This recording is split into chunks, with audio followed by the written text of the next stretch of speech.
এতটাই লজ্জা পেত যে লোহার পোশাক পরে রাস্তায় বের হতো। কারণ কি জানেন? হযরত আলী রাদিয়াল্লাহু আনহু বলেছেন, একজন নারীকে যদি একজন পুরুষের চোখ লাগিয়ে রাস্তায় বের করে দেওয়া হতো, তাহলে পরের দিন সে এতটাই লজ্জা পেত যে লোহার পোশাক পরে রাস্তায় বের হতো। কারণ কি জানেন? কারণ হচ্ছে মেয়েদের শরীরের অঙ্গ প্রত্যঙ্গ পুরুষের চোখ এত সূক্ষ্মভাবে সেটা দেখতে পায় যে তাদের চোখ কোনো কিছুই এড়ায় না।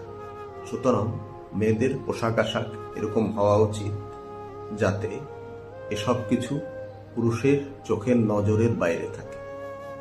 আমরা মেয়েরা পর্দা করি পুরুষের খারাপ নজর থেকে এড়িয়ে চলি।